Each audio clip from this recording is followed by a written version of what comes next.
Episode 351 से 355, अध्याय 351, black dragon token. गड़गड़ाहट की आवाज़ों के बीच इमारतें ज़मीन से ऐसे उठी मानो बर्फ को चीरकर बाहर आ रही हों। ब्लैक ड्रैगन एंशिएंट लैंड, जो हर 5 साल में एक बार प्रकट होता था, अब धीरे धीरे सबके सामने आ रहा था। सबसे चमत्कारी बात वे प्रकाश की किरणें थीं जो बाहर की ओर फूट रही थीं। शुरुआत में यश को लगा कि ये प्रकाश की किरणें बस आसमान में फैल रही हैं, लेकिन हैरानी की बात यह थी कि आसमान की ऊंचाइयों में पहुंचने के बाद वे एक जगह घनी होने लगीं। हर एक प्रकाश की किरण ऊंचाई पर जाकर बिना बिखरे एक साथ जुड़ने लगी। धीरे धीरे एक के बाद एक प्रकाश की किरणों ने एक विशाल 1000 झांग लंबे प्रकाश के गोले का रूप ले लिया, जिससे एक भारी दबाव वाला ऑरा निकल रहा था। ड्रैगन के आकार की रोशनी। यश, जिसने इस अजीबोगरीब घटना को ध्यान से देखा था, थोड़ा हैरान था। अचानक प्रकाश का एक बड़ा गोला ड्रैगन के सिर की तरफ उड़ा और एक चमकता हुआ प्रकाश का ड्रैगन अपने नुकीले दांत और पंजे दिखाते हुए अचानक सबके सामने आ गया। उसकी दो विशाल चमकती ड्रैगन की आंखें सच में हिल रही थीं। जब यश ने उधर देखा तो ऐसा लगा जैसे उस प्रकाश वाले ड्रैगन की आंखें घूमी और उसने यश की तरफ देखा। उस एक नज़र से यश के दिमाग में एक तेज झटका लगा, लेकिन जब यश ने ध्यान केंद्रित किया और करीब से देखा तो उस विशाल ड्रैगन की आंखों में हलचल का कोई नामोनिशान नहीं था। क्या ये कोई भ्रम था? लगभग उसी समय आसमान में चमकता हुआ वह ड्रैगन अचानक जिंदा हो उठा। उसने अपना शरीर मोड़ा और एक रूह कंपा देने वाली ड्रैगन की दहाड़ लगाई। उस ड्रैगन की दहाड़ के गूंजते ही जमीन के हिलने की गड़गड़ाहट अचानक रुक गई और ब्लैक ड्रैगन एंशिएंट लैंड, जो अभी अभी जमीन से उभरा था, तुरंत एकदम स्थिर हो गया। उस ड्रैगन की दहाड़ के बीच हर किसी का चेहरा गंभीर हो गया। हालांकि जिस बात ने यश को सबसे ज्यादा हैरान किया वह थी लिटिल कैट की हालत। जैसे ही ड्रैगन की दहाड़ गूंजी, लिटिल कैट तुरंत एक छलनी की तरह कांपने लगा। वह कांपते हुए एक गोले की तरह सिकुड़ गया, मानो उसने दुनिया की सबसे खौफनाक चीज देख ली हो। और इतना ही नहीं, यश ने महसूस किया कि ड्रैगन की दहाड़ गूंजने के बाद उसकी गोद में बैठा लिटिल कैट असल में घुटनों के बल झुक गया था, बिल्कुल वैसे ही जैसे आम लोग किसी राजा के सामने सम्मान में सिर झुकाते हैं। इस नज़ारे ने यश को बुरी तरह चौंका दिया। ये ड्रैगन की दहाड़ असली थी, जिसमें ड्रैगन की ताकत भरी हुई थी। अगर यह ड्रैगन की ताकत न होती तो यह दहाड़ लिटिल कैट को इस कदर खौफदा बिल्कुल नहीं कर पाती। अभी कुछ देर पहले ही जब कई हेवन रैंक के उड़ने वाले याओ बीस्ट्स आसमान से नीचे उतरे थे, तब लिटिल कैट ने कोई प्रतिक्रिया नहीं दी थी। यश ने चारों ओर देखा और मिस्टिक क्लाउड सेक्ट का dark cloud wind breaking falcon हो या इल्यूसरी गॉड सेक्ट का wind spirit vermilion crowned crane, दोनों ही इस ड्रैगन की दहाड़ के सामने पस्त हो गए थे। यहाँ तक कि हेवन रैंक का wind spirit vermilion crowned crane भी। वे सभी अपने घुटनों के बल बैठ गए, अपने सिर नीचे झुका लिए और जमीन पर लेट गए, मानो अपने राजा का स्वागत कर रहे हों। इस नज़ारे ने यश के चेहरे को और भी गंभीर बना दिया। शुरुआत में यश को लगा था कि ब्लैक ड्रैगन एंशिएंट लैंड की ब्लैक ड्रैगन रैंकिंग सिर्फ एक पुरानी रैंकिंग प्रतियोगिता है और इसके पीछे अलग अलग सेक्ट से छिपे हुए परिवारों का हाथ होना चाहिए। लेकिन यश गलत था। सिर्फ ये ड्रैगन की दहाड़, जो हेवन रैंक के निचले स्तर के याओ बीस्ट्स को भी डराने की ताकत रखती थी, किसी इंसान के बस की बात बिल्कुल नहीं थी। इंसानों को धोखा देना आसान है, लेकिन याओ बीस्ट्स के ब्लडलाइन रैंक के दबाव को धोखा देना नामुमकिन है। जैसे ही ड्रैगन की लंबी दहाड़ गूंजी, वहां मौजूद सभी सोल सी रेल्म के मार्शल आर्टिस्ट्स आसमान में चमकते हुए ड्रैगन की परछाई की ओर देखने लगे। यहां तक कि इल्यूसरी गॉड सेक्ट का 1000 इल्यूशंस ईगल किंग, जो पहले यश को मारने पर तुला हुआ था, दूर खड़ा एनफोर्समेंट एल्डर और उनके अपने सेक्ट के एल्डर्स भी आसमान में चमकते हुए ड्रैगन की ओर उम्मीद भरी नजरों से देख रहे थे, मानो किसी चीज का इंतजार कर रहे हों। इसका जवाब अगले ही पल मिल गया। ड्रैगन की दहाड़ के बीच उस विशाल ड्रैगन के मुंह से सुनहरी रोशनी की किरणें लगातार बाहर निकलने लगीं। सुनहरी रोशनी वॉर्ड रेल में घनी होकर 12 बेहद खूबसूरती से तराशे गए टोकन में बदल गई। वहां मौजूद मार्शल आर्टिस्ट्स की तेज नज़रों से यह नज़ारा बिल्कुल साफ देखा जा सकता था। सुनहरे टोकन के सामने वाले हिस्से पर एक ब्लैक ड्रैगन अपने नुकीले दांत और पंजे दिखाते हुए एक लंबी दहाड़ लगा रहा था। टोकन के प्रकट होने के लगभग उसी समय सभी सोल सी रेल्म के मार्शल आर्टिस्ट्स की आंखों में एक अजीब सा पागलपन आ गया और सातवें एल्डर जगन्नाथ भी इससे अछूते नहीं थे। वूश वूश वूश, अगले ही पल 12 ब्लैक ड्रैगन टोकन में से 11 एक एक करके नीचे की ओर उड़े और भीड़ में मौजूद सोल सी रेल्म के एक स्पट्स की ओर तेजी से बढ़े। एक ब्लैक ड्रैगन टोकन अचानक 1000 इल्यूशंस ईगल किंग के सिर के ऊपर तैरने लगा। पलक झपकते ही वह ब्लैक ड्रैगन टोकन सुनहरी रोशनी में बदल गया और 1000 इल्यूशंस ईगल किंग के शरीर में समा गया। अचानक 1000 इल्यूशंस ईगल किंग के शरीर से एक रहस्यमयी और अजीब सा ऑरा निकलने लगा। 1000 इल्यूशंस ईगल किंग के चेहरे पर खुशी की एक बड़ी लहर दौड़ गई। वह तुरंत जमीन पर पालथी मारकर बैठ गया और कल्टीवेशन करने लगा। इल्यूसरी गॉड सेक्ट के दूसरे एल्डर्स और डिसाइपल्स तुरंत आगे बढ़कर उसकी सुरक्षा में खड़े हो गए। यश के लिए हैरानी की बात यह थी कि किंगलुओ सेक्ट के एनफोर्समेंट एल्डर को भी एक ब्लैक ड्रैगन टोकन का आशीर्वाद मिला। वह ब्लैक ड्रैगन टोकन उनके सिर के ऊपरी हिस्से से अंदर गया और वह भी तुरंत कल्टीवेशन करने के लिए पालथी मारकर बैठ गए। यश महसूस कर सकता था कि थाउजेंड इल्यूशंस ईगल किंग और एनफोर्समेंट एल्डर दोनों के शरीर में ब्लैक ड्रैगन टोकन के समाने के बाद उनका ऑरा पहले से कहीं ज्यादा मजबूत हो गया था, खासकर थाउजेंड इल्यूशंस ईगल किंग का। चलो चलें, हमें यहाँ से थोड़ी दूरी बना लेनी चाहिए। ये कहते हुए सातवें एल्डर जगन्नाथ ने पालथी मारकर बैठे उन 11 लोगों की ओर देखा। उनकी आंखों में जलन साफ झलक रही थी। काश आज जो ब्लैक ड्रैगन टोकन उन्हें मिला है उसकी वजह से अगले 5 या 6 सालों में इल्यूसरी गॉड सेक्ट में एक या शायद 2 वेसल फोर्जिंग रेल्म के एक्सपर्ट्स पैदा हो सकते हैं। जगन्नाथ ने एक गहरी सांस लेते हुए कहा। बड़े अफसोस की बात है बूढ़े जगन्नाथ, अगर तुम्हें एक ब्लैक ड्रैगन टोकन मिल जाता तो तुम्हारी पुरानी चोट ठीक हो सकती थी और शायद तुम अपने कल्टीवेशन में और आगे भी बढ़ सकते थे, सेकंड एल्डर ने कहा। ये सुनकर जगन्नाथ ने एक और फीकी मुस्कान दी। दोनों एल्डर्स, आखिर इस ब्लैक ड्रैगन टोकन के मिलने का क्या मतलब है? यश ने अपनी उत्सुकता को न छिपा पाते हुए पूछा। जैसे ही यश ने बोलना शुरू किया, आसमान में अचानक रोशनी की एक किरण ने हवा को चीर दिया। जैसे ही वह रोशनी ब्लैक ड्रैगन एंशिएंट लैंड की सीमा में दाखिल हुई, आसमान में लटकता हुआ आखिरी ब्लैक ड्रैगन टोकन चमका और उस रोशनी की किरण की तरफ तेजी से बढ़ा और पल भर में उस व्यक्ति के शरीर में समा गया। माइरियाड स्टार टावर की मास्टर कामिनी देवी। जब उसने साफ साफ देखा कि वह कौन था तो यश एक बार फिर से चौंक गया। यश ने देखा कि इस बार जिन्हें भी ब्लैक ड्रैगन टोकन मिला था वे लगभग सभी ब्लैक ड्रैगन डोमेन के सबसे ताकतवर संगठनों के सोल्सी रेल्म के एक्सपर्ट्स थे। उसकी सवाल भरी नज़रें एक बार फिर सेकंड एल्डर की ओर मुड़ गईं। यश, मुझे तुम्हारा कल्टीवेशन लेवल तो नहीं पता, लेकिन अगर तुम ब्लैक ड्रैगन रैंकिंग के टॉप 10 में अपनी जगह बना सको तो शायद तुम बूढ़े जगन्नाथ के कल्टीवेशन को पूरी तरह से वापस पाने का एक मौका जीत सकते हो। वह कैसे? सेकंड एल्डर की यह बात सुनकर सातवें एल्डर जगन्नाथ के चेहरे पर अचानक उम्मीद की एक किरण जाग उठी। इसके लिए सबसे पहले ब्लैक ड्रैगन टोकन को समझना होगा। Black dragon ancient land black dragon domain का सबसे रहस्यमयी सीक्रेट रेल्म है। 1000 सालों से भी ज्यादा समय से कोई भी इसके रहस्यों को नहीं सुलझा पाया है। कई कहानियां मशहूर हैं। कुछ कहते हैं कि ब्लैक ड्रैगन एंशिएंट लैंड एक प्राचीन ब्लैक ड्रैगन के मरने के बाद बना था, जबकि कुछ का मानना है कि यह एक जेल है जहां आसमान के देवताओं ने एक खूंखार ब्लैक ड्रैगन को कैद कर रखा था। कुछ तो ये भी कहते हैं कि यह हजारों साल पहले ब्लैक ड्रैगन एम्परर का कल्टीवेशन का ठिकाना हुआ करता था। ब्लैक ड्रैगन एंशिएंट लैंड कैसे बना ये तो कोई नहीं जानता, लेकिन ब्लैक ड्रैगन टोकन का रहस्य पिछले 1000 सालों में कई मार्शल आर्टिस्ट्स ने काफ़ी हद तक खोज निकाला है। जब भी ब्लैक ड्रैगन एंशिएंट लैंड खुलता है वह ड्रैगन के आकार की रोशनी 12 ब्लैक ड्रैगन टोकन बाहर निकालती है। इन ब्लैक ड्रैगन टोकन्स का असल मकसद 12 लोगों को ब्लैक ड्रैगन एंशिएंट लैंड के अंदर होने वाले अलग अलग मुकाबलों की जिम्मेदारी सौंपना था। जिन्हें ये टोकन मिलता था वे बिना किसी रोक टोक के मुकाबलों की जगह पर आ जा सकते थे। उन्हें रहस्यमयी तरीके से कुछ खास जानकारियां मिल जाती थीं और वे पूरे मुकाबले का संचालन और मार्गदर्शन करते थे।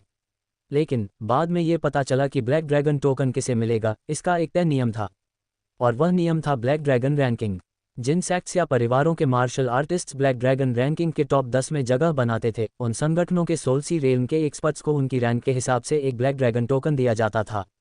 हालांकि पहले स्थान को छोड़कर बाकियों में कोई बहुत बड़ा अंतर नहीं था। ब्लैक ड्रैगन रैंकिंग में दूसरे से 10वें नंबर तक आने वाले मार्शल आर्टिस्ट्स के सेक्ट या परिवार को इनाम के तौर पर एक ब्लैक ड्रैगन टोकन मिलता था, जबकि पहले नंबर पर आने वाले को 3 टोकन मिलते थे। इसके अलावा ये ब्लैक ड्रैगन टोकन केवल सोल्सी रेल्म के मार्शल आर्टिस्ट्स के शरीर में ही समा सकता था, कोई और इसे अपने शरीर में नहीं उतार सकता था। कहा जाता है कि जब 1000 साल पहले ब्लैक ड्रैगन एंशिएंट लैंड पहली बार खुला था तो कई सेक्ट्स ने इस मौके को बर्बाद कर दिया था, खासकर उस सेक्ट ने जिसके मार्शल आर्टिस्ट ने पहला नंबर हासिल किया था।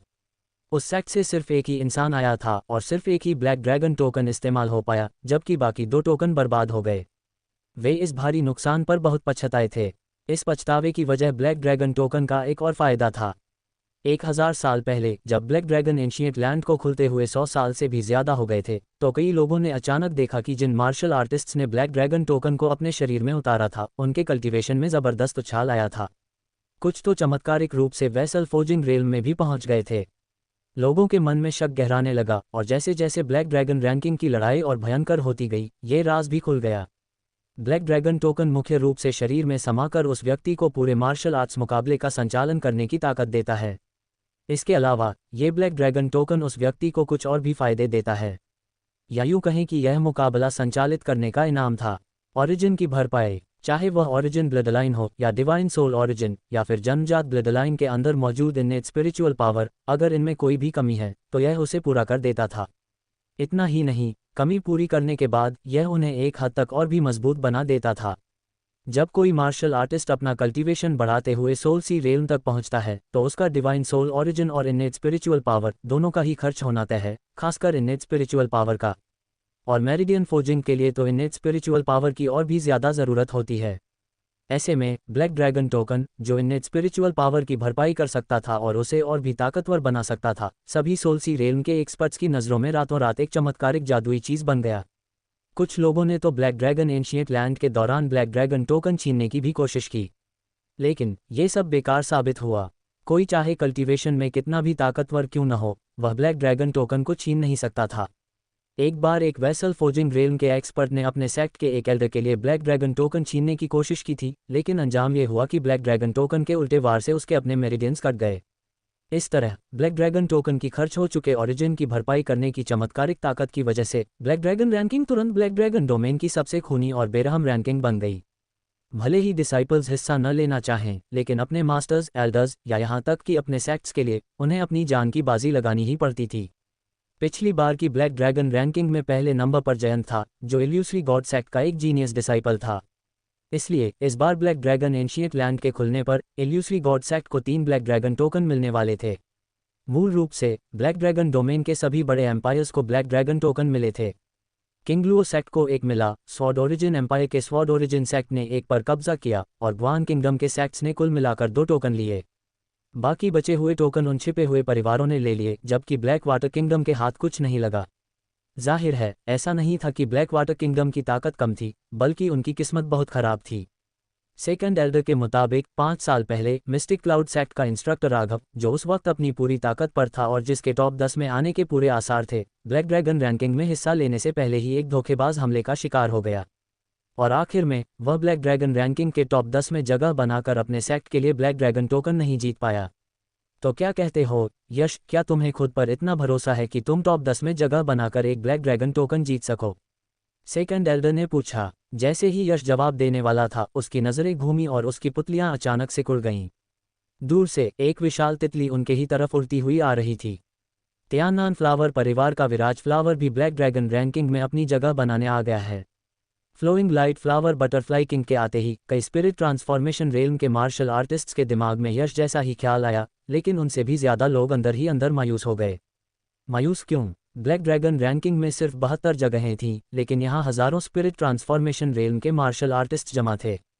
तियानान फ्लावर परिवार के वारिस विराज फ्लावर की ताकत का अंदाज़ा इसी बात से लगाया जा सकता था कि वह न सिर्फ ब्लैक ड्रैगन रैंकिंग में टॉप 72 में अपनी जगह पक्की कर सकता था, बल्कि उसके लिए ब्लैक ड्रैगन रैंकिंग में पहला नंबर हासिल करना भी कोई बड़ी बात नहीं थी। जगहें सीमित थीं और एक बेहद ताकतवर इंसान मैदान में उतर चुका था, जिसका एक जगह लेना तो तय था। यहाँ जमा स्पिरिट ट्रांसफॉर्मेशन रेल्म के मार्शल आर्टिस्ट्स का निराश होना लाजिमी था। इतना ही नहीं, मार्शल आर्टिस्ट जितना ज़्यादा ताकतवर होता, आने वाले मुकाबले में उसकी रैंकिंग उतनी ही अच्छी होने की उम्मीद होती थी और बाकी लोगों की मायूसी भी उतनी ही गहरी होती जाती। कुछ के लिए विराज फ्लावर का आना उनके लिए बाहर का रास्ता हो सकता था, तो कुछ के लिए उसकी मौजूदगी उनकी रैंकिंग को बहुत बुरी तरह गिरा सकती थी। मिसाल के तौर पर शेनयिन माउंटेन विला का मोहित और इल्यूसरी गॉड सेक्ट का ट्रू डिसाइपल जुबिन बेहद मायूस थे। उन्हें तो खून की उल्टियां करने का मन कर रहा था। ब्लैक ड्रैगन रैंकिंग में हिस्सा लेने की 2 शर्तें थीं। पहली, स्पिरिट ट्रांसफॉर्मेशन रेल्म में होना और दूसरी, 30 साल से कम उम्र का होना। जब इन दोनों शर्तों को एक साथ देखा जाए और इस बात को ध्यान में रखा जाए कि ब्लैक ड्रैगन एंशिएंट लैंड हर 5 साल में एक बार खुलता है, तो 70% से ज़्यादा मार्शल आर्टिस्ट्स अपनी पूरी ज़िंदगी में सिर्फ एक ही बार ब्लैक ड्रैगन रैंकिंग के मुकाबले में हिस्सा ले सकते थे। क्योंकि कुछ गिने चुने जीनियस लोगों को छोड़कर ज़्यादातर मार्शल आर्टिस्ट्स 20 साल की उम्र के बाद ही स्पिरिट ट्रांसफॉर्मेशन रेल्म में कदम रखते थे। जिनकी किस्मत अच्छी होती, वे 24 या 25 साल की उम्र में एक बार और फिर 30 साल की उम्र में दूसरी बार हिस्सा ले पाते, और जिनकी किस्मत खराब होती, वे 26 या 27 की उम्र में एक बार हिस्सा ले पाते और फिर उम्र निकल जाने की वजह से दूसरा मौका गंवा देते। लेकिन जीनियस लोगों की बात ही अलग थी। जैसे इल्यूसरी गॉड एम्पायर के शेनयिन माउंटेन विला का मोहित, जिसने सिर्फ 20 साल की उम्र में स्पिरिट ट्रांसफॉर्मेशन रेल्म को पार कर लिया था। 24 साल की उम्र में उसने ब्लैक ड्रैगन रैंकिंग के मुकाबले में हिस्सा लिया और अपनी खौफनाक ताकत के दम पर 6ठा नंबर हासिल करके सबको हैरान कर दिया। इस बार जब ब्लैक ड्रैगन एंशिएंट लैंड फिर से खुला तो वह सिर्फ 29 साल का था। पिछली ब्लैक ड्रैगन रैंकिंग में जिन मार्शल आर्टिस्ट्स ने टॉप 10 के लिए उससे मुकाबला किया था वे या तो सोल सी रेल में पहुंच चुके थे या फिर उनकी उम्र सीमा पार हो चुकी थी। उदाहरण के लिए पिछली बार ब्लैक ड्रैगन रैंकिंग में पहले नंबर पर रहने वाले जयंत ने अपनी योग्यता खो दी थी क्योंकि वह 1 साल पहले ही सोल सी रेल में पहुंच गया था। ब्लैक ड्रैगन रैंकिंग के बाकी टॉप 10 लोगों की हालत भी जयंत जैसी ही थी, लेकिन ज़्यादातर अपनी उम्र पार कर जाने की वजह से बाहर हो गए थे। आखिरकार जो जीनियस 20 साल की उम्र में स्पिरिट ट्रांसफॉर्मेशन रेल में पहुंच भी जाए, वह बिना स्पिरिट ट्रांसफॉर्मेशन रेल के चौथे या 5वें स्तर के कल्टीवेशन के ब्लैक ड्रैगन रैंकिंग में कोई अच्छी जगह हासिल नहीं कर सकता था। शुरुआत में अपनी उम्र के फायदे और पिछली ब्लैक ड्रैगन रैंकिंग में छठे नंबर के शानदार रिकॉर्ड के साथ मोहित के पास इस बार ब्लैक ड्रैगन रैंकिंग में पहला नंबर हासिल करने का एक बहुत बड़ा मौका था। लेकिन विराज फ्लावर के आने से मोहित को भारी दबाव और हताशा महसूस हो रही थी। पहला नंबर अब बहुत दूर लग रहा था। एल्यूसरी गॉड सेक्ट का ट्रू डिसाइपल जुबिन भी कुछ ऐसी ही हालत में था। पिछली ब्लैक ड्रैगन रैंकिंग में उसने बमुश्किल टॉप 40 में जगह बनाई थी।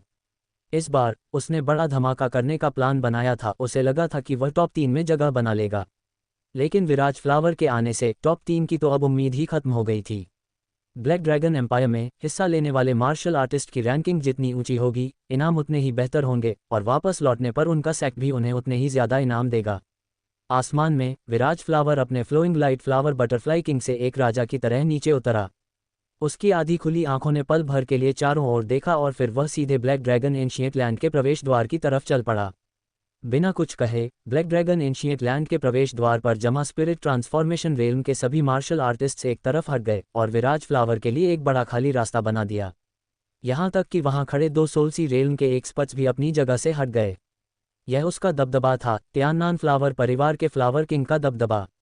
ये बंदा, अगर हम भिड़े तो यह मुझे पहचान तो लेगा ना। ये सोचते हुए यश ने अचानक अपने होठों पर जीभ फेरी और उसकी आंखों में जंग की एक भयानक चमक दौड़ गई।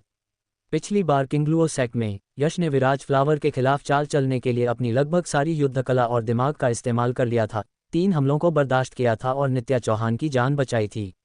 अब यश सच में ये जानना चाहता था कि अपने मौजूदा कल्टीवेशन के साथ वह विराज फ्लावर का किस हद तक सामना कर सकता है। काओ, आसमान की ऊंचाइयों से एक चील की तेज चीख गूंजी। बिजली की एक किरण बिल्कुल गड़गड़ाती हुई बिजली की तरह भीड़ को चीरती हुई आई और 1000 इल्यूशंस ईगल किंग के ठीक पीछे आकर उतरी।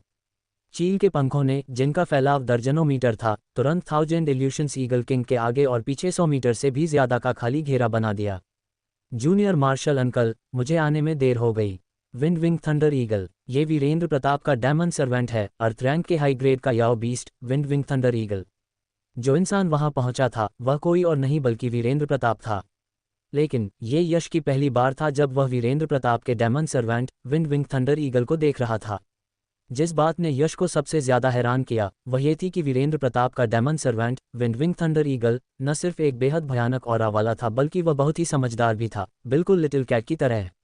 वैसे यह कोई अजीब बात नहीं थी, क्योंकि जब वीरेंद्र प्रताप ने इस विंड विंग थंडर ईगल को अपना गुलाम बनाया था तब यह विंड विंग थंडर ईगल भी लिटिल कैट की तरह एक छोटा सा बच्चा ही था। ब्रदर फ्लावर, बहुत दिनों बाद मुलाकात हुई। प्रवेश द्वार पर खड़े वीरेंद्र प्रताप ने हाथ जोड़कर विराज फ्लावर का अभिवादन किया। विराज फ्लावर, जिसकी आंखें आधी बंद थीं, ने हल्के से अपना सिर हिला दिया। फ्लावर परिवार के एक ऐसे डिसाइपल के लिए जो हद से ज्यादा घमंडी था, ये बात बिल्कुल अनसुनी थी। अचानक वीरेंद्र प्रताप भीड़ को चीरते हुए यश की तरफ बढ़ने लगा। यश को देखते ही वीरेंद्र प्रताप की नज़रें उस पर टिक गईं। मुझे तुम्हें जतिन प्रताप कहना चाहिए या यश? क्या तरीके हैं तुम्हारे, क्या हिम्मत है। हालांकि वीरेंद्र प्रताप ने यश को थम्स अप दिखाया, लेकिन उसके चारों ओर से निकलने वाला कातिलाना ऑरा और उसके किटकिटाते दांतों को देखकर यश के आसपास खड़े मार्शल आर्टिस्ट्स कुछ कदम पीछे हट गए। कई लोगों की आंखों में न सिर्फ उलझन थी बल्कि वे ये भी सोच रहे थे कि आखिर यह यश कौन है। क्यों इतने सारे लोग उससे इतनी नफरत करते हैं कि अपने दांत पीसने लगते हैं। हे, तुम मेरी कुछ ज्यादा ही तारीफ कर रहे हो। आखिर में क्या मैं तुम लोगों के हत्थे नहीं चढ़ गया था? और तुम्हारे इल्यूसरी गॉड सेक्ट की उस मरी हुई चील के हाथों तो मैं लगभग मारा ही गया था। यश की इस बात ने वीरेंद्र प्रताप को थोड़ा उदास कर दिया। ऐसा नहीं था कि उन्होंने यश को खोज निकाला था, वह तो महज इत्तेफाक से अपने खूनी junior martial uncle 1000 illusions eagle king के रास्ते में आ गया था। मरी हुई चील, इन 3 शब्दों को सुनते ही वीरेंद्र प्रताप की लंबी बाहें अचानक तन गईं और उसके अंदर से जान से मारने की एक भयानक नीयत बाहर फूट पड़ी।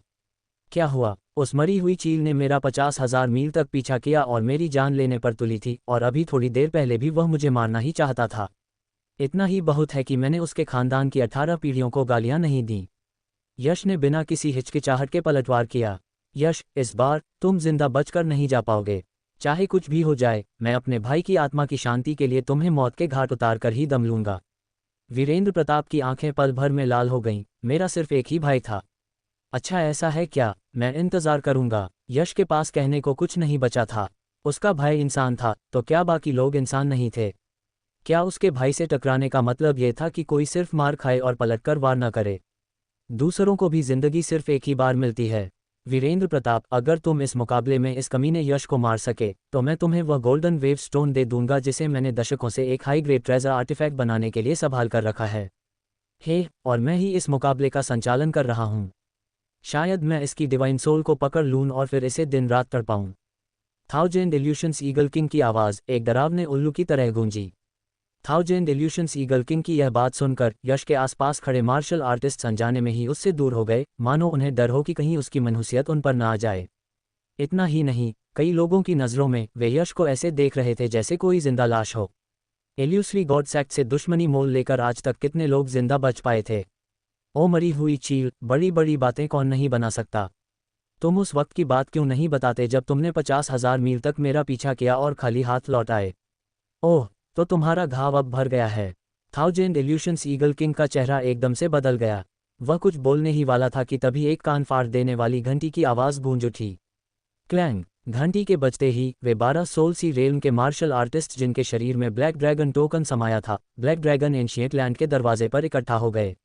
अपनी स्पिरिचुअल पावर का इस्तेमाल करते हुए उन सभी ने अपने अंदर से ड्रैगन के आकार की एक रंग बिरंगी रोशनी छोड़ी, जो शायद ब्लैक ड्रैगन टोकन की ही ताकत थी, और वे सभी ब्लैक ड्रैगन एंशिएंट लैंड के दरवाजे की तरफ तेजी से बढ़े। जब वे 12 रंग बिरंगी रोशनियां एक साथ मिलकर पूरे दरवाजे पर छा गईं, तो ब्लैक ड्रैगन एंशिएंट लैंड का वह प्राचीन भारी भरकम दरवाज़ा धीरे धीरे खुलने लगा। दरवाज़ा खुला, लेकिन ब्लैक ड्रैगन एंशिएंट लैंड लोगों के सामने नहीं आया, बल्कि उनके सामने जो था वह एक ऐसा दरवाज़ा था जो पूरी तरह से रंग बिरंगी चमकती धुंध से बना हुआ था। ब्लैक ड्रैगन एंशिएंट लैंड खुल चुका है। शहर के अंदर आओ और अपनी हड्डियों की उम्र का परीक्षण करवाओ। इल्यूसरी गॉड सेक्ट के एल्डर ग्रीन विंग ने जोर से ऐलान किया। पिछली बार ब्लैक ड्रैगन रैंकिंग में पहला नंबर हासिल करने वाले सेक्ट के तौर पर इल्यूसरी गॉड सेक्ट का Elder green wing black dragon ancient land का मुख्य संचालक बन गया था। एल्डर ग्रीन विंग के ऐलान के बाद इल्यूसरी गॉड सेक्ट का डिसाइपल विराज फ्लावर खुद को पंखा झलते हुए सबसे पहले उस चमकती धुंध के दरवाजे के अंदर दाखिल हुआ। रोशनी की एक चमक के साथ विराज फ्लावर का शरीर उस चमकती धुंध वाले दरवाजे के अंदर गायब हो गया। मिस्टिक क्लाउड सेक्ट के एल्डर्स पहले ही यश को इसके बारे में बता चुके थे। वह चमकती धुंध वाला दरवाज़ा ब्लैक ड्रैगन एंशिएंट लैंड द्वारा हड्डियों की उम्र जांचने के लिए इस्तेमाल किया जाता था। ऐसा कहा जाता था कि यह एकदम सटीक होता है, अगर उम्र एक दिन भी ज्यादा हो तो यह अंदर नहीं जाने देगा। जो लोग 30 साल से कम उम्र के थे वे इस चमकती धुंध वाले दरवाजे को पार कर सकते थे। जो 30 साल से ऊपर के थे, यहाँ तक कि कास्टिंग मैरो रेल्म के एक्सपर्ट्स भी इस दरवाजे को पार नहीं कर सकते थे। पिछली पीढ़ियों के लोग इसकी कोशिश कर चुके थे। जैसे ही विराज फ्लावर ने अंदर कदम रखा, एक एक करके स्पिरिट ट्रांसफॉर्मेशन रेल्म के मार्शल आर्टिस्ट्स लाइन में लगकर उस चमकती धुंध वाले दरवाजे को पार करने लगे। देखा जाए तो जो स्पिरिट ट्रांसफॉर्मेशन रेल्म के मार्शल आर्टिस्ट्स यहाँ तक पहुँचे थे उन्हें अपनी उम्र के बारे में अच्छी तरह पता था, और बहुत कम ही लोग ऐसे थे जिन्हें इस दरवाजे ने रोका। हालांकि कुछ लोग थे, जैसे कि यश के आगे खड़ा वह तलवारबाज। ये नामुमकिन है, मुझे 30 साल का होने में अभी भी 3 दिन बाकी हैं, ऐसा कैसे हो सकता है? वह तलवारबाज इस बात को मानने से इनकार करते हुए पूरी ताकत से उस चमकती धुंध वाले दरवाजे की तरफ दौड़ा। बैंग! टक्कर की ताकत उतनी ही जबरदस्त थी जितना कि उस दरवाजे का पलटवार। वह तलवारबाज जिसने अपनी स्पिरिचुअल पावर का इस्तेमाल किया था, हवा में बहुत ऊंचा उछल गया, यहाँ तक कि उसका चेहरा भी जख्मी हो गया और खून बहने लगा। लेकिन ये तलवारबाज फिर से उठा और पागलों की तरह चमकती धुंध वाले दरवाजे की तरफ लपका।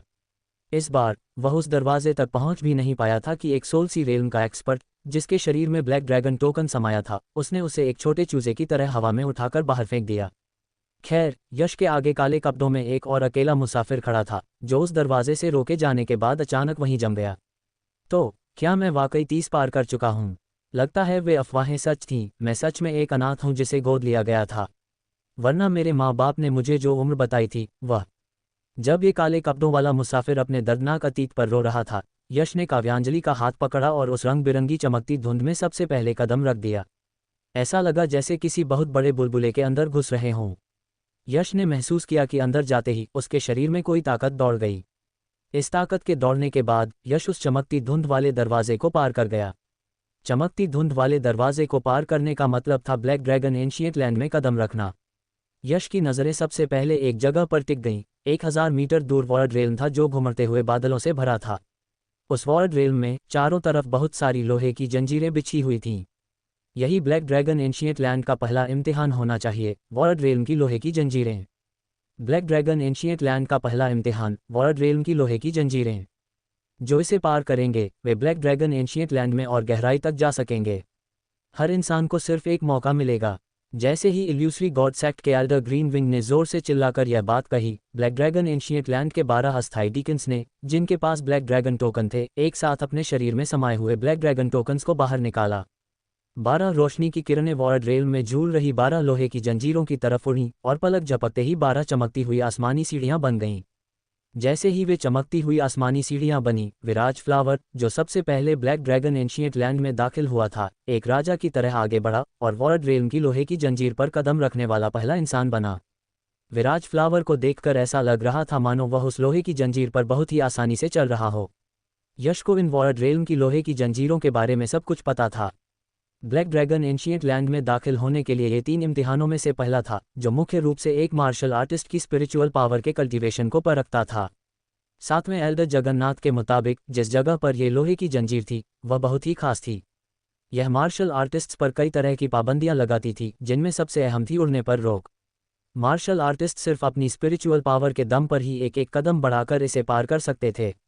लेकिन ये सिर्फ कल्टीवेशन का इम्तिहान नहीं था।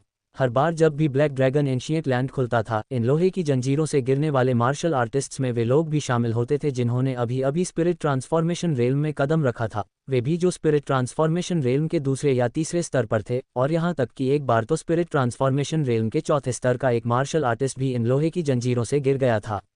अंदर का असली नज़ारा हर हिस्सा लेने वाले के अनुभव के हिसाब से अलग अलग होता था। अगर एक लाइन में कहूँ तो कभी भी लापरवाही मत करना।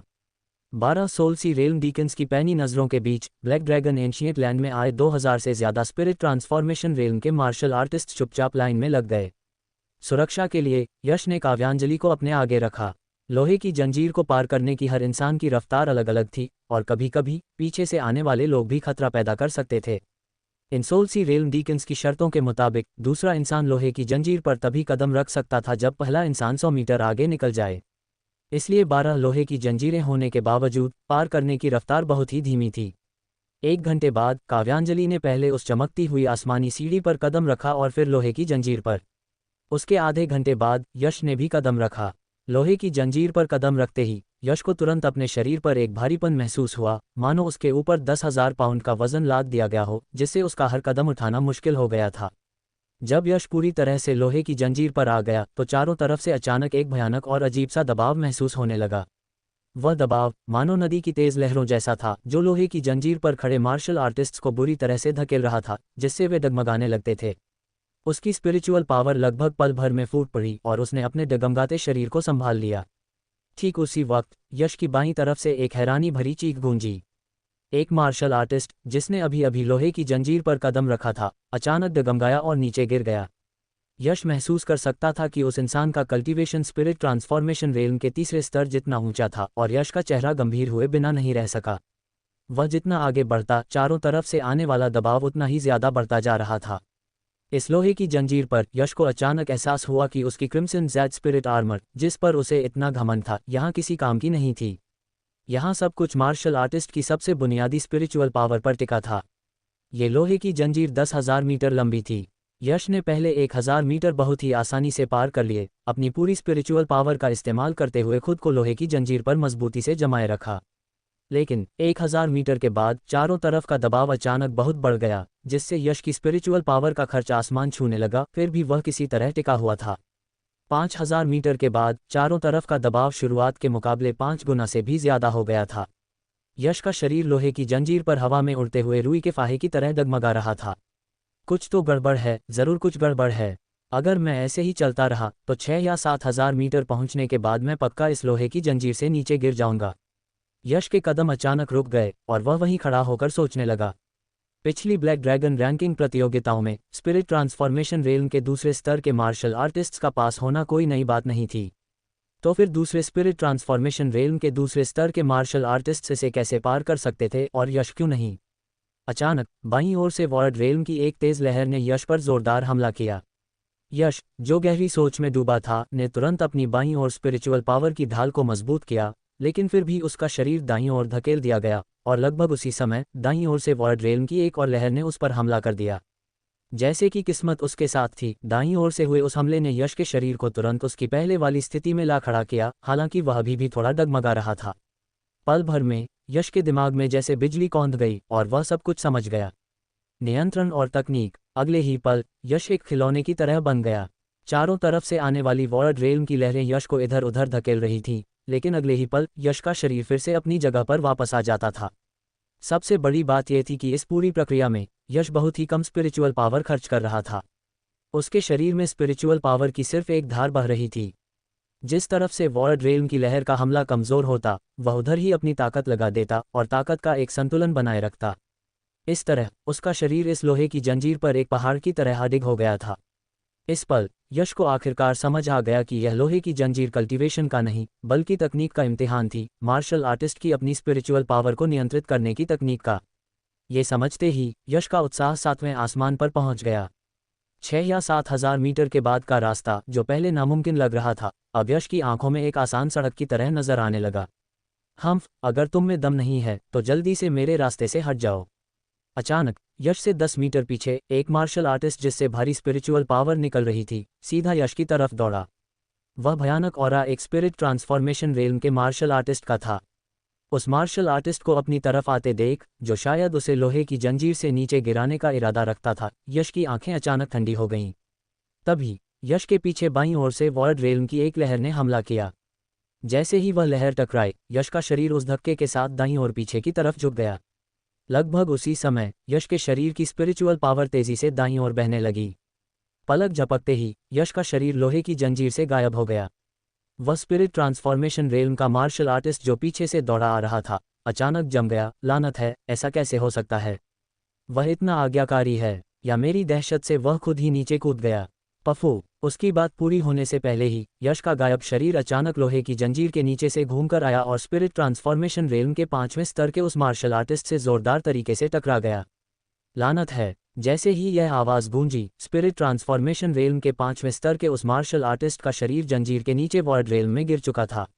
लोहे की जंजीर की इस जगह पर हर इंच का दबाव इतना भारी था कि मार्शल आर्टिस्ट यहाँ बिल्कुल भी उड़ नहीं सकते थे, यहाँ तक कि स्पिरिट ट्रांसफॉर्मेशन रेल्म के 5वें स्तर के मार्शल आर्टिस्ट भी नहीं। यह इंसान मुकाबले से बाहर हो गया था। स्पिरिट ट्रांसफॉर्मेशन रेल्म के 5वें स्तर का वह मार्शल आर्टिस्ट तो बाहर हो गया, लेकिन यश, जिसे अब तकनीक समझ आ गई थी, लोहे की जंजीर पर तेजी से आगे बढ़ने लगा। 6000 मीटर, 7000 मीटर, 8000 मीटर। 15 मिनट बाद यश को लोहे की जंजीर का आखिरी सिरा दिखाई देने लगा। जैसे ही यश को लोहे की जंजीर का आखिरी सिरा दिखा, उसकी छाती पर कपड़े अचानक फटे और यश की छाती से एक विशाल जीव अचानक बाहर उड़कर आ गया। रोअर। एक बाघ की दहाड़ के साथ लिटिल कैट, जो अब वॉर्ड रेल्म की लोहे की जंजीर के दबाव को और बर्दाश्त नहीं कर पा रहा था, मजबूरी में अपने असली रूप में आ गया और लोहे की जंजीर से बाहर की तरफ छलांग लगा दी। लिटिल कैट के इस अचानक रूप बदलने से उसके भारी वजन के कारण यश का शरीर बुरी तरह हिल गया और वह लोहे की जंजीर से गिरते गिरते बचा। गनीमत थी कि इस रास्ते पर चलते हुए यश तकनीक का पक्का माहिर हो चुका था। अपनी रफ्तार का फायदा उठाते हुए उसका शरीर झूमा और यश आसानी से लोहे की जंजीर से झूलते हुए बाहर आ गया। काव्यांजलि, जिसने अभी अभी खुद को संभाला था और पीछे मुड़कर देख रही थी, यश और लिटिल कैट को अचानक इस तरह आते देखकर थोड़ी हैरान रह गई। इतनी जल्दी? एक दूसरी लोहे की जंजीर के पास शेनयन माउंटेन विला का मोहित, जिसने अभी अभी लोहे की जंजीर पार की थी, उसने भी यश की तरफ देखते हुए अपनी भौहें सिकोड़ लीं। उसे साफ याद था कि उसने यश से पहले लोहे की जंजीर पर कदम रखा था, लेकिन अब इस यश ने असल में उससे भी ज्यादा तेजी से इसे पार कर लिया था। एक खौफनाक दुश्मन। लगता है इस साल की ब्लैक ड्रैगन रैंकिंग के दुश्मन कोई आम खिलाड़ी नहीं है। मोहित का चेहरा गंभीर हो गया। लोहे की जंजीर पार करने के बाद एक बहुत बड़ी और खुली घाटी थी। ज्यादातर मार्शल आर्टिस्ट जिन्होंने इसे पार कर लिया था, वे यहीं इंतजार कर रहे थे। पहला इम्तिहान लोहे की जंजीर में सबसे ज्यादा लोग हिस्सा लेते थे और इसमें सबसे ज्यादा समय लगता था। अंदाजा था कि सबसे तेज रफ्तार से भी इसे पार करने में एक दिन और एक रात का वक्त लगेगा। आमतौर पर दूसरा इम्तिहान तभी शुरू होता था जब पहले इम्तिहान में लोगों की छंटनी पूरी तरह से हो जाती थी। इसलिए जो मार्शल आर्टिस्ट्स पहले ही इसे पार कर चुके थे उनके पास आराम करने के लिए करीब एक दिन का वक्त था। लेकिन जल्दी पार करने वालों में से कोई भी खाली नहीं बैठा था। उन सभी ने बहुत ही सावधानी से अपनी डिवाइन सोल पावर को जगाया और वहां मौजूद हर इंसान के कल्टीवेशन को महसूस करते हुए जानकारी जुटाने लगे, क्योंकि इन लोगों के बीच उन्हें अपने दुश्मनों के मिलने की पूरी संभावना थी। हालांकि विराज फ्लावर की बात अलग थी। इस वक्त विराज फ्लावर अपने हाथ पीछे बांधे खड़ा था और उसकी नज़रें वॉर्ड रेलम की गहराइयों में टिकी थीं। वह बाकी लोगों से ज्यादा दूर नहीं था, फिर भी ऐसा लग रहा था मानो वह किसी दूसरी ही दुनिया में हो। यश, ये तुम्हारा डेमन सर्वेंट है ना, क्लाउड विंग टाइगर? मैंने सुना है कि पिछली बार तुम इसी क्लाउड विंग टाइगर के दम पर मेरे जूनियर मार्शल अंकल के चंगुल से बच निकले थे। वीरेंद्र प्रताप, जिसने बहुत पहले ही लोहे की जंजीर पार कर ली थी, अचानक यश के बगल में खड़े क्लाउड विंग टाइगर की ओर अजीब सी नज़रों से देखने लगा। यश, मेरे दिमाग में एक ख्याल है। क्या तुम में दम है? क्या हम इतने करीब हैं? मुझे कोई दिलचस्पी नहीं है, यश ने ठंडी आवाज़ में कहा और वीरेंद्र प्रताप को नज़रअंदाज कर दिया। यह इंसान तो अभी इसी वक्त यश की जान लेना चाहता था, तो इसके इरादे नेक कैसे हो सकते थे? अगर ब्लैक ड्रैगन एंशिएंट लैंड के अंदर आपसी लड़ाई पर रोक का नियम न होता तो यह आदमी शायद अब तक यश पर झपट पड़ा होता। पहले मेरी बात तो सुनो। अचानक वीरेंद्र प्रताप ने चुटकी बजाई और चील की एक तेज चीख गूंजी। वीरेंद्र प्रताप का विंड विंग थंडर ईगल अचानक आसमान से उतरा और बिजली की तरह दौड़ता हुआ आया। अगले ही पल विंड विंग थंडर ईगल अचानक लिटिल कैट के सामने हवा में मंडराने लगा। उसने अपने पंख तेजी से फड़फड़ाए और एक के बाद एक गुस्से भरी चीखें निकालने लगा। चील की उन चीखों में ललकार, नफरत और यहाँ तक कि बेइज्जती की भी साफ झलक थी। रोअ! लिटिल कैट तुरंत गुस्से से भर उठा। उसने अपने मांसल पंख फैलाए और नीचे हवा में मंडरा रहे विंड विंग थंडर ईगल पर गुस्से से दहाड़ने लगा। क्लाउड विंग टाइगर की हवा और बादलों को काबू करने की ताकत कोई कम नहीं थी। यश ये सब सुनकर हैरान रह गया। इन दोनों याओ बीस्ट्स की तू मैं सुनना सच में बहुत ही दिलचस्प था। बेशक ऐसा लग रहा था कि wind wing thunder eagle Virendra Pratap के इशारे पर काम कर रहा था।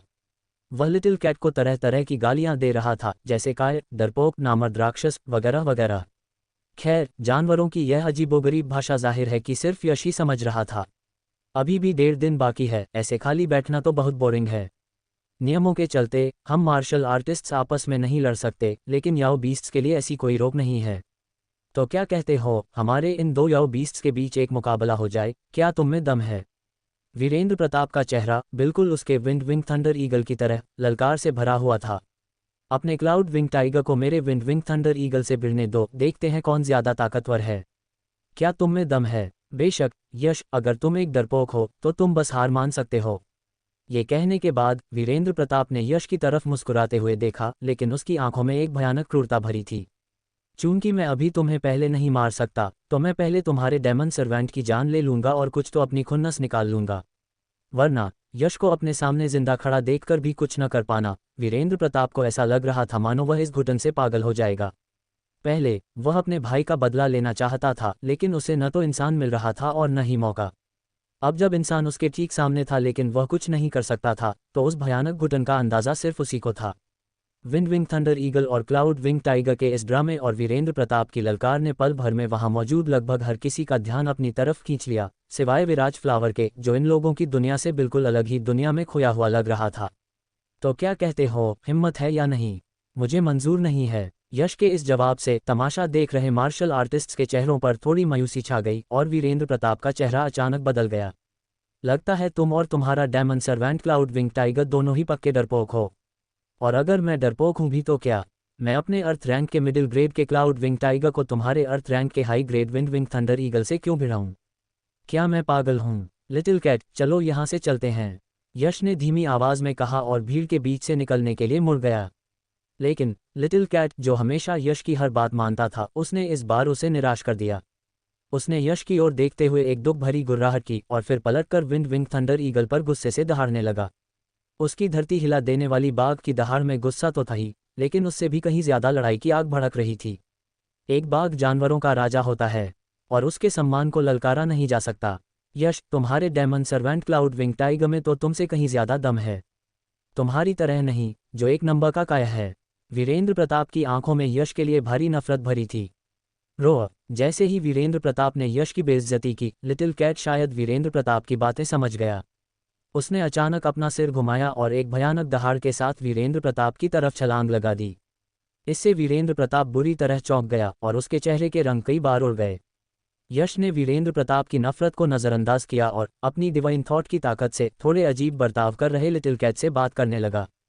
कुछ ही पलों बाद यश के चेहरे पर अजीब से भाव आ गए। लिटिल कैट का फैसला बिल्कुल पत्थर की लकीर था।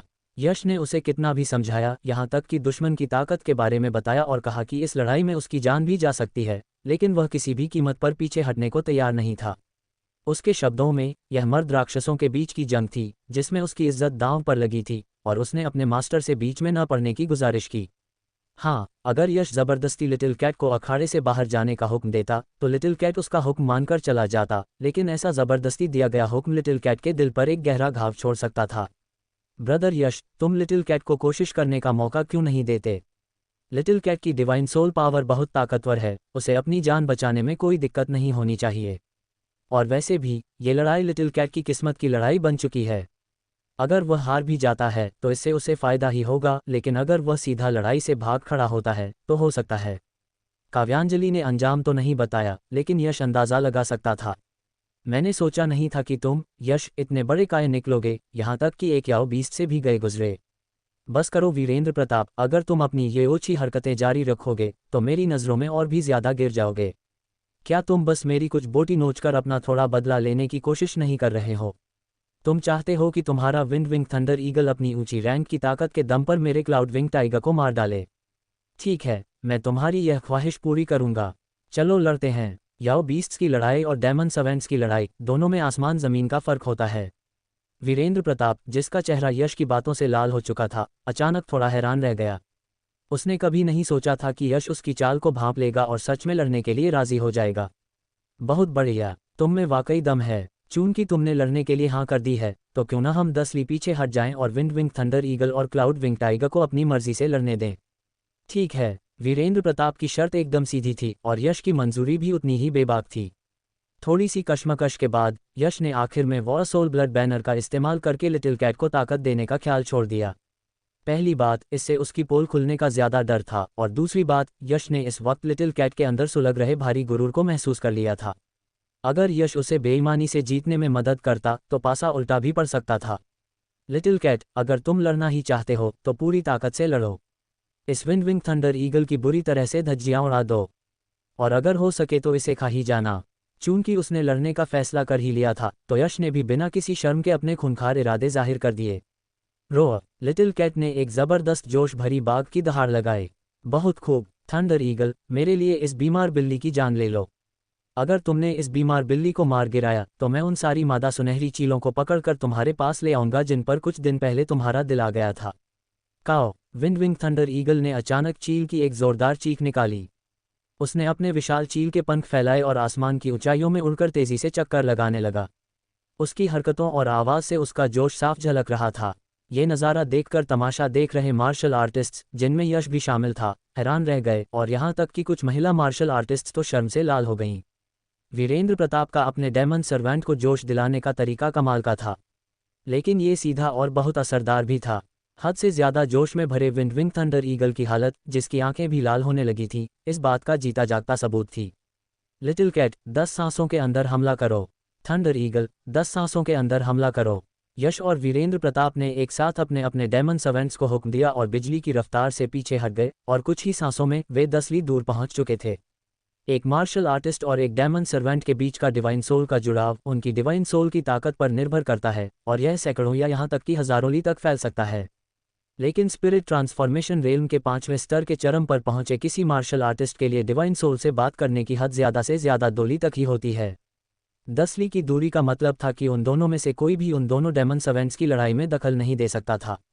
इतना ही नहीं, वहाँ इतने सारे स्पिरिट ट्रांसफॉर्मेशन रेल्म के मार्शल आर्टिस्ट्स मौजूद थे और लड़ाई देख रहे थे। ऐसे में अगर कोई थोड़ी सी भी डिवाइन सोल पावर का इस्तेमाल करता तो तुरंत पकड़ा जाता, और कोई भी इस तरह अपनी इज्जत मिट्टी में मिलाने का खतरा मोल नहीं ले सकता था।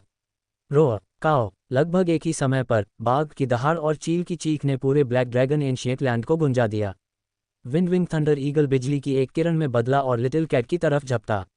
लिटिल कैट ने अपना मुंह खोला और हवा का एक 10 मीटर लंबा ब्लेड बाहर फेंका, जो चीरता हुआ विंड विंग थंडर ईगल की तरफ बढ़ा। क्लाउड विंग टाइगर की हवा और बादलों को काबू करने की ताकत को कम समझना बड़ी भूल होती। जैसे ही हवा का ब्लेड मुंह से निकला, उसके मांसल पंख फैल गए और क्लाउड विंग टाइगर ने पूरे जोश में एक दहाड़ लगाए।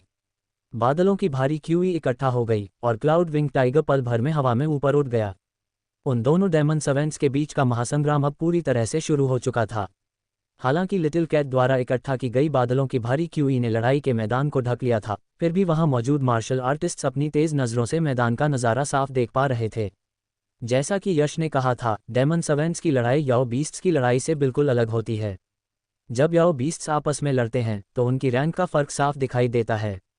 एक अर्थ रैंक के मिडिल ग्रेड का याओ बीस्ट जब अर्थ रैंक के हाई ग्रेड के याओ बीस्ट का सामना करता है तो रैंक के दबाव के कारण वह ज़्यादा से ज़्यादा अपनी 80% ताकत ही लगा पाता है। कम हुई ताकत और पैदाइशी ताकत में भारी फर्क की वजह से एक छोटी रैंक वाले याओ बीस्ट का बड़ी रैंक वाले याओ बीस्ट को चुनौती देकर जीतने का कोई मौका नहीं होता। लेकिन जो याओ बीस्ट्स डेमन सर्वेंट बन चुके होते हैं, वे कई सालों तक मार्शल आर्टिस्ट्स के साथ लड़ लड़कर रैंक के दबाव को सहने की एक हद तक ताकत पैदा कर लेते हैं। ऊंची रैंक वाले याओ बीस्ट का सामना करते समय उन पर रैंक का दबाव काफ़ी कम हो जाता है। हालांकि यह कम हो जाता है, फिर भी रैंक का दबाव याओ बीस्ट्स की दुनिया का एक खूनी कानून है। ये भले ही कम हो जाए, लेकिन ये खत्म नहीं होता। लेकिन जैसे ही लड़ाई शुरू हुई, तमाशा देख रहे मार्शल आर्टिस्ट्स कुछ हैरान रह गए। नामो निशान नहीं। अर्थ रैंक के हाई ग्रेड वाले विंड विंग थंडर ईगल का अर्थ रैंक के मिडिल ग्रेड वाले क्लाउड विंग टाइगर पर रैंक के दबाव का जरा सा भी असर नहीं दिख रहा था। क्लाउड विंग टाइगर की अर्थ रैंक के मिडिल ग्रेड की ताकत ज़बरदस्त तरीके से उभर कर सामने आ रही थी और धीरे धीरे अर्थ रैंक के हाई ग्रेड की ताकत की बराबरी कर रही थी। वीरेंद्र प्रताप का चेहरा थोड़ा गंभीर हो गया। क्लाउड विंग टाइगर की ताकत उसके अंदाजे से कहीं ज्यादा थी, लेकिन फिर भी उसे खुद पर पूरा भरोसा था। ब्रदर मोहित, तुम्हें क्या लगता है कौन जीतेगा, क्लाउड विंग टाइगर या विंड विंग थंडर ईगल? अपने अपने गुटों में खड़े कई स्पिरिट ट्रांसफॉर्मेशन रेल्म के मार्शल आर्टिस्ट्स आपस में बात कर रहे थे। क्या ये पूछने वाली बात है? मोहित की नज़रें लड़ाई के मैदान पर टिकी थीं, लेकिन उसके चेहरे पर कोई दिलचस्पी नहीं दिख रही थी। जिस लड़ाई का नतीजा पहले से तय हो, क्या वह बोरिंग नहीं होती? ब्रदर मोहित के कहने का क्या मतलब है? सवाल पूछने वाला थोड़ा उलझन में लग रहा था। भले ही उस क्लाउड विंग टाइगर पर रैंक के दबाव का कोई असर न हो रहा हो और भले ही उसकी ताकत अर्थ रैंक के हाई ग्रेड तक पहुंचती हुई लग रही हो, लेकिन वह सिर्फ पहुंच रही है, वह असल में अर्थ रैंक के हाई ग्रेड की नहीं है। क्लाउड विंग टाइगर की सबसे बड़ी ताकत हवा और बादलों को काबू करना है, जो उसे हवा की ताकत वाला एक खास याओ बीस्ट बनाती है। लेकिन विंड विंग थंडर ईगल एक बहुत ही दुर्लभ याओ बीस्ट है जिसके पास हवा और बिजली दोनों की ताकत है। ताकत में भारी और अपनी खूबियों में सबसे आगे। ब्रदर जुबिन, क्या तुम्हें लगता है कि इसके बाद भी नतीजे के बारे में पूछने की कोई ज़रूरत है? मोहित ने कुछ नहीं कहा। यह जवाब इल्यूसरी गॉड सेक्ट के ट्रू डिसाइपल जुबिन ने दिया था। उसके बगल में मोहित बिना कोई भाव दिखाए जुबिन का जवाब सुनता रहा और बस अपना सिर हिलाता रहा। ये थोड़े अफसोस की बात है। ये क्लाउड विंग टाइगर भी बहुत समझदार है, विंड विंग थंडर ईगल से कम नहीं, लेकिन बहुत जल्द ये। यश, आज मैं इस क्लाउड विंग टाइगर की जान लेकर ही रहूंगा। इसे मेरे भाई की मौत के बदले का एक छोटा सा ब्याज समझ लेना। मैं इसे कैसे कहूँ, तुम सच में थोड़े बेवकूफ़ हो। मैंने जानबूझकर तुम्हारे लिए एक बड़ा गड्ढा खोदा और मुझे उम्मीद नहीं थी कि तुम इतनी बेवकूफ़ी से उसमें कूद जाओगे। विंड विंग थंडर ईगल को देखते हुए, जो धीरे धीरे लड़ाई में भारी पड़ रहा था, वीरेंद्र प्रताप की आवाज़ में चिढ़ाने वाला अंदाज और थोड़ा सा मजाक था, मानो वह जीत का जश्न मना रहा हो। अच्छा ऐसा है क्या? अभी नतीजा तो सामने नहीं आया है, फिर इतनी जल्दी किस बात की? यश ने बड़े ही बेपरवाह लहजे में कहा। नतीजा? ओह, जरा देखो, क्या अब नतीजा सामने नहीं आ गया है? वीरेंद्र प्रताप, जिसकी नज़रें लड़ाई के मैदान पर टिकी थीं, ने अचानक उस तरफ इशारा किया। सिर्फ इन 15 मिनटों में लिटिल कैट और विंड विंग थंडर ईगल के बीच की लड़ाई अपने चरम पर पहुंच चुकी थी और विंड विंग थंडर ईगल ने क्लाउड विंग टाइगर को पहले ही कई घाव दे दिए थे। लड़ाई का रुख अब बदलने लगा था। एक अपने राजा वाले गुरूर की हिफाजत कर रहा था और दूसरा अपनी आने वाली रंगीन जिंदगी के लिए लड़ रहा था और खुद को एक ताकतवर जीव साबित करना चाहता था। कुछ शुरुआती हमलों के बाद उन दोनों ने अपनी पूरी ताकत झोंक दी और खूंखार तरीके से लड़ने लगे। आसमान में विंड विंग थंडर ईगल ने एक दर्द भरी चीख निकाली। उसके दर्जनों झाग लंबे चील के पंख तेजी से फड़फड़ाए और बच्चों की बांह जितनी मोटी बिजली की 2 किरणें अचानक एक के बाद एक निकली और बिजली की रफ्तार से लिटिल कैट पर जा गिरीं। देखो, विंड विंग थंडर ईगल जीतने वाला है, जुबिन धीरे से बुदबुदाया। इतने समझदार क्लाउड विंग टाइगर के लिए अफसोस की बात है। मोहित ने एक लंबी सांस ली। बूम! बच्चों की बांह जितनी मोटी बिजली की दो किरणें एक के बाद एक आईं, जिससे लिटिल कैट के पीछे हटने का रास्ता लगभग बंद हो गया था और उनकी रफ्तार भी बहुत तेज थी। लेकिन लिटिल कैट भी कोई कच्चा खिलाड़ी नहीं था। इस नाजुक मौके पर उसके विशाल शरीर ने अचानक छलांग लगाई और पीछे आती बिजली की किरण से खुद को बचा लिया। उसके चारों ओर क्यूई जमा हो गई और उसने अपनी 10 मीटर से भी लंबी बाघ की पूंछ को किसी चाबुक की तरह घुमाकर सीधा बिजली की किरण पर दे मारा। सिजल। बिजली की किरण की ताकत बहुत भयानक थी, जिससे लिटिल कैट की बाघ की पूंछ तुरंत झुलसकर काली पड़ गई। नीले रंग की बिजली की चिंगारियां क्लाउड विंग टाइगर के शरीर पर पागलों की तरह दौड़ने लगी, उसके रोंगटे खड़े हो गए और उसका भारी भरकम बाघ का शरीर बुरी तरह कांपने लगा। यश का दिल पल भर में धक से रह गया और उसके गले तक आ गया। आसमान में विंड थंडर ईगल के तेज पंजे, जो किसी तेज धार वाले ब्लेड की तरह थे, अपने कामयाब हमले के बाद बुरी तरह कांप रहे क्लाउड विंग टाइगर को चीरने के लिए लपके। काव्यांजलि का चेहरा अचानक बहुत ही चिंता में डूब गया।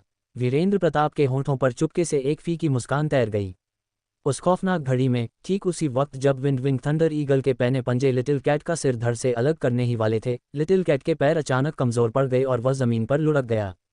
चर। लिटिल कैट की पीठ पर अचानक एक गहरा घाव उभर आया जिसमें से हड्डियां तक दिखाई दे रही थीं, और बाघ का ढेर सारा खून फव्वारे की तरह बहने लगा, लेकिन किसी तरह वह अपनी जान बचाने में कामयाब रहा। इस नज़ारे को देखकर यश के गले में अटका हुआ दिल थोड़ा शांत हुआ। कितने अफसोस की बात है, बाघ का इतना ताज़ा खून बेकार में बह गया। स्वॉर्ड ओरिजिन सेक्ट के कपड़े पहने हुए उसके ट्रू डिसाइपल तरुण ने अचानक तंज कसते हुए कहा। स्वॉर्ड ओरिजिन सेक्ट का बच्चा अब यश के खून का प्यासा था, और अगर बस चलता तो वे उसे कच्चा ही चबा जाते। ऐसे में स्वॉर्ड ओरिजिन सेक्ट के ट्रू डिसाइपल तरुण का यश के खिलाफ खड़ा होना कोई हैरानी की बात नहीं थी। हाँ, ब्रदर तरुण, चिंता मत करो। अगर तुम्हें बाघ का ताज़ा खून इतना ही पसंद है तो थोड़ी देर बाद तुम जितना चाहो उतना इकट्ठा कर लेना, वीरेंद्र प्रताप ने ठहाका लगाते हुए कहा, मानो उसने पहले ही इस लड़ाई का नतीजा देख लिया हो। यश के दुश्मन हंस रहे थे, लेकिन यश का चेहरा चिंता से तन गया था। विंड थंडर ईगल बहुत ही चालाक था। एक ही वार में लिटिल कैट को बुरी तरह घायल करने के बाद वह तुरंत उसके पीछे पड़ गया। आसमान से बार बार नीचे झपटते हुए उसके पैने पंजों ने लिटिल कैट के शरीर पर अनगिनत घाव कर दिए। हालांकि लिटिल कैट बार बार दहाड़ रहा था, लेकिन वह ऐसी मुश्किल में फंस चुका था जहां उसके लिए बचना लगभग नामुमकिन था। चाहे आमने सामने की टक्कर हो या खास स्पिरिचुअल पावर, हर तरह से विंड थंडर ईगल का पलड़ा भारी था। काओ। चील की एक चीख के साथ विंड थंडर ईगल के पंजे ने लिटिल कैट को लुढ़का दिया। उसके शरीर के चारों ओर जमा हुई हवा तत्व की स्पिरिचुअल पावर ऊपर की ओर घूमने लगी, और चील के दोनों पंजों ने दाईं और बाईं ओर से ऐसे वार किया मानो वो ब्लेड हो, जिससे पल भर में लिटिल कैट की मौत पक्की लगने लगी। चर। चील के एक पंजे ने हवा तत्व की भयानक स्पिरिचुअल पावर छोड़ी, जो बिजली की रफ्तार से लिटिल कैट की गर्दन को काटने के लिए लपकी, उसका सिर धड़ से अलग करने के इरादे से। इस वक्त लिटिल कैट ने अभी अभी अपने शरीर को संभाला ही था और उसके पास बचने का कोई रास्ता नहीं था, इसलिए उसे मजबूरी में इस हमले का सामना करना ही पड़ा। हालांकि लिटिल कैट का कल्टीवेशन पहले ही विंड थंडर ईगल से एक स्तर नीचे था और उसे बार बार चोटें लगी थीं, जिससे वह लगातार पिछड़ रहा था। अगर वह सीधे इस हमले का सामना करता तो वह किसी भी कीमत पर इसे रोक नहीं पाता। अगर लिटिल कैट का सिर नहीं भी कटता तो भी उसकी आंतें बाहर आ जातीं। पल भर में लिटिल कैट मौत के मुहाने पर खड़ा हो गया। Little cat. घबराहट में यश का शरीर हिला। इससे पहले कि वह आगे बढ़ पाता, वीरेंद्र प्रताप के हाथ ने उसका रास्ता रोक लिया। यश, तुम और मैं पहले ही ये तय कर चुके थे। ये लड़ाई सिर्फ दो डेमन सर्वेंट्स के बीच है और वही इसका फैसला करेंगे। हम में से कोई भी बीच में नहीं आ सकता। महोदय, कृपया पहले शांति से इस मुकाबले को देखें और बेवजह दखलंदाजी न करें।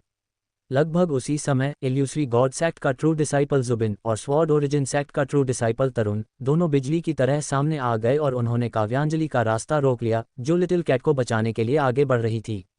तुम सब। काव्यांजलि का गला गुस्से से रुंध गया। दूसरी तरफ यश की आंखें अचानक लाल हो गईं। Little cat. वीरेंद्र प्रताप के होठों की मुस्कान तेजी से फैल रही थी। अचानक वीरेंद्र प्रताप की मुस्कान वहीं जम गई। यहां तक कि मोहित, जो वहां से जाने की तैयारी कर रहा था, वह भी चौंक गया। तमाशा देख रहे बाकी लोग अचानक सुन्न पड़ गए। यह क्या? मौत को सामने देख लिटिल कैट का शरीर तेजी से सिकुड़ने लगा, बिल्कुल किसी छेद वाले गुब्बारे की तरह जिससे हवा निकल रही हो। लगभग एक ही पल में लिटिल कैट का शरीर 15 मीटर लंबे और 9 मीटर ऊंचे से सिकुड़कर 5 मीटर लंबा और 3 मीटर ऊंचा रह गया। उसका शरीर 3 गुना छोटा हो गया था। विंड थंडर ईगल का कातिलाना पंजा लिटिल कैट के सिर से 3 मीटर ऊपर हवा को चीरता हुआ निकल गया। कियान-कुन रुई सीक्रेट आर्ट। इस नाजुक मौके पर कियान-कुन रुई सीक्रेट आर्ट, जिसे लिटिल कैट आमतौर पर अपना आकार छिपाने के लिए इस्तेमाल करता था, उसने आज उसकी जान बचा ली। ये नज़ारा देखकर वहाँ मौजूद हर कोई दंग रह गया। किसी याओ बीस्ट के पास अपना आकार बदलने की कला होना कोई बहुत बड़ा चमत्कार नहीं था। आखिरकार समझदार याओ बीस्ट्स, अगर उन्हें कोई अच्छा मार्शल आर्टिस्ट मिले और वह पूरा समय दे तो वे एक आध सीक्रेट आर्ट सीख ही जाते थे। लेकिन इसे बीच लड़ाई में अपनी जान बचाने के लिए इस्तेमाल कर पाना बहुत ही दुर्लभ बात थी। यह ऐसी समझदारी नहीं थी जो किसी आम याओ बीस्ट में पाई जाती हो। बहुत खूब, लिटिल कैट। यश का चेहरा खुशी से लाल हो गया और उसने मुट्ठी भींच ली। थोड़ी दूर खड़े जुबिन और तरुण, जिन्होंने काव्यांजलि को रोका था, उनके चेहरे थोड़े उदास लग रहे थे क्योंकि वे बिना बात के बुरे बन गए थे। किसी ने ध्यान नहीं दिया कि काव्यांजलि ने, जिसे उन्होंने रोका था, जुबिन और तरुण को घूर कर देखा और उनके चेहरे याद कर लिए। भविष्य में कोई सोच भी नहीं सकता था कि बेवजह रास्ता रोकने की यह छोटी सी हरकत जुबिन और तरुण की बर्बादी का कारण बनेगी। जानलेवा हमला तो टल गया था, लेकिन लिटिल कैट के शरीर का सिकुड़ना अभी रुका नहीं था। उसका शरीर लगातार छोटा होता जा रहा था और सिकुड़ते सिकुड़ते वह करीब 2 मीटर लंबा और 1 मीटर ऊंचा रह गया। जिंदगी और मौत के इस भयानक खेल में कियान कुनरुई सीक्रेट आर्ट का इस्तेमाल मानो लिटिल कैट के लिए लड़ाई के नए दरवाजे खोल गया था। इसके बाद की लड़ाई में लिटिल कैट ने अपना आकार बहुत ही चालाकी से लगभग 2 मीटर लंबा और 1 मीटर ऊंचा ही रखा। इतने छोटे आकार वाला little cat wind thunder eagle के सामने बेहद कमज़ोर लग रहा था, जिसके पंखों का फैलाव ही 70-80 मीटर था। ऐसा लग रहा था मानो विंड थंडर ईगल उसे पल भर में कुचल कर रख देगा। लेकिन हकीकत इससे बिल्कुल उल्टी थी। आमतौर पर इतना छोटा आकार होना एक बहुत बड़ा नुकसान होता है, लेकिन जब इस छोटे आकार के साथ एक क्लाउड विंग टाइगर की रफ्तार जुड़ जाए तो वह हैरतअंगेज तरीके से फुर्तीला बन जाता है। लिटिल कैट का पहले वाला भारी भरकम शरीर बादलों की क्यूई को काबू कर सकता था, जिससे उसकी रफ्तार विंड थंडर ईगल के बराबर हो गई थी। जब उसका शरीर लगभग 10 गुना सिकुड़ गया तो क्लाउड विंग टाइगर की रफ्तार और फुर्ती रातों रात इतनी भयानक हो गई कि देखकर ही डर लगे। उस रफ्तार ने, जो विंड थंडर ईगल को भी पीछे छोड़ रही थी, और उसकी बेमिसाल फुर्ती ने विंड थंडर ईगल के भारी शरीर के फायदे को ही उसका सबसे बड़ा नुकसान बना दिया। लिटिल कैट बस एक हल्का सा मोड़ लेकर विंड थंडर ईगल के हमलों से आसानी से बच सकता था। अगले ही पल विंड थंडर ईगल, जो बार बार अपने खाली जाते हमलों से बौखला गया था, एक बार फिर दहाड़ा और उसने अपना सबसे खतरनाक पैंतरा आजमाया। उसके दोनों थंडर विंग्स ने पागलों की तरह फड़फड़ाना शुरू किया और बिजली की किरणें बारिश की बूंदों की तरह लिटिल कैट पर बरसने लगीं। विंड थंडर ईगल के इस खतरनाक पैंतरे का सामना करते हुए लिटिल कैट ने इस बार कुछ और भी हैरतअंगेज कर दिखाया। उसका शरीर एक बार फिर तेजी से सिकुड़ा और पलक झपकते ही वह हथेली के आकार का रह गया। फिर विंड थंडर ईगल से लगातार निकल रही बिजली की किरणें एक खूबसूरत आतिशबाजी के नज़ारे में बदल गईं। हालांकि बिजली की किरणें बहुत तेज थीं, लेकिन हथेली के आकार का क्लाउड विंग टाइगर उनके बीच बड़ी आसानी से घूम रहा था और बस एक हल्की सी चमक के साथ कई घने बिजली के हमलों से बच निकला। और लिटिल कैट की रफ्तार तो बिजली से भी तेज थी। बादलों की क्यूई के एक हल्के से बहाव के साथ सबको लगा कि पलक झपकते ही लिटिल कैट चमकता हुआ सैकड़ों मीटर दूर पहुंच गया है। आसमान में विंड थंडर ईगल अभी भी दर्द भरी चीखें निकाल रहा था और उसने उस जगह पर 4-5 बिजली की किरणें बरसाईं जहां लिटिल कैट पहले था, लेकिन उसे बाद में एहसास हुआ कि क्लाउड विंग टाइगर वहां था ही नहीं। कई सांसों के बाद विंड थंडर ईगल, जिसने सैकड़ों बिजली की किरणें दाग दी थीं, एक कमजोर चीख निकालते हुए रुक गया। उसके थंडर विंग्स पर जो बिजली की किरणें पहले घनी नजर आ रही थीं, वे अब बहुत ही धुंधली पड़ चुकी थीं और बिजली की चमकती चिंगारियां अब दिखाई नहीं दे रही थीं। क्लाउड विंग टाइगर ने विंड थंडर ईगल की आधे से ज्यादा ताकत चूस ली थी। रोअर। ठीक उसी वक्त उस बेहद छोटे क्लाउड विंग टाइगर ने विंड थंडर ईगल को ललकारते हुए एक बाघ की दहाड़ लगाई। एक के बाद एक लगातार बाघ की दहाड़ों को सुनकर यश की हंसी छूटने ही वाली थी। विंड थंडर ईगल ने पहले लिटिल कैट को जो गालियां और ललकार दी थी, अब लिटिल कैट उसी अंदाज में वे सब विंड थंडर ईगल को वापस लौटा रहा था। विंड थंडर ईगल, जिसका कल्टीवेशन कम होने के कारण हौसला थोड़ा टूट चुका था, उसने एक बार फिर बेहद गुस्से में चीख निकाली। उसके पहने पंजे कस गए और वह बिजली की तरह लिटिल कैट की ओर झपटा। ये नज़ारा देखकर वीरेंद्र प्रताप को अचानक कुछ बहुत बुरा होने का एहसास हुआ। क्या यश का क्लाउड विंग टाइगर कोई जीनियस है? जो मार्शल आर्टिस्ट्स पहले इस लड़ाई को देखने में कोई दिलचस्पी नहीं ले रहे थे, वे अचानक पूरे जोश में आ गए। जिस पल से लिटिल कैट ने कियान कुनरुई सीक्रेट आर्ट का इस्तेमाल किया था, इस लड़ाई का नतीजा पूरी तरह से एक पहेली बन गया था। अपना काफ़ी कल्टीवेशन खोने के बाद wind thunder eagle little cat के साथ सबसे खूनी आमने सामने की लड़ाई पर उतर आया।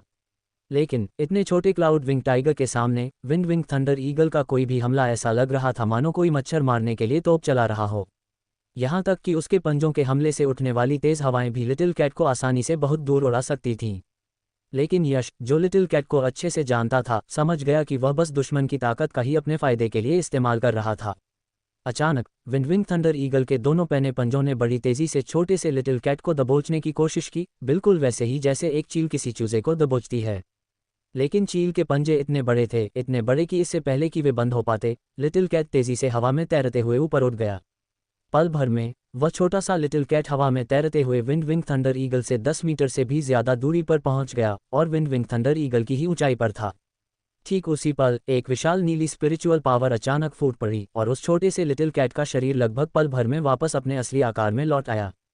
मानो लिटिल कैट ने सब कुछ जानबूझकर तय और हिसाब लगाकर किया हो। असली रूप में आते ही लिटिल कैट का बाघ का सिर इत्तेफाक से विंडविंग थंडर ईगल के ठीक बगल में पहुंच गया। अपना असली रूप दिखाते ही लिटिल कैट ने अपना खून का प्यासा मुंह खोला, अपना सिर आगे बढ़ाया और विंडविंग थंडर ईगल की गर्दन को अपने जबड़े में दबोच लिया। और फिर उसने पूरी ताकत से अपने दांत गड़ा दिए। अगले ही पल लिटिल कैट के जबड़ों के काटने की भयानक ताकत पूरी तरह से फूट पड़ी और हड्डियां टूटने की वह दिल दहला देने वाली आवाज़ ऐसे गूंजी जैसे दाने चटक रहे हों। क्रैक! विंडविंग थंडर ईगल का सिर आसमान से किसी कटी हुई पतंग की तरह नीचे गिर पड़ा। ऊपर से पक्षी का खौलता हुआ खून तेजी से बहने लगा, मानो ताज़ा खून का कोई झरना फूट पड़ा हो। विंडविंग थंडर ईगल की लाश का आधा हिस्सा अभी भी क्लाउड विंग टाइगर के मुंह में दबा हुआ था।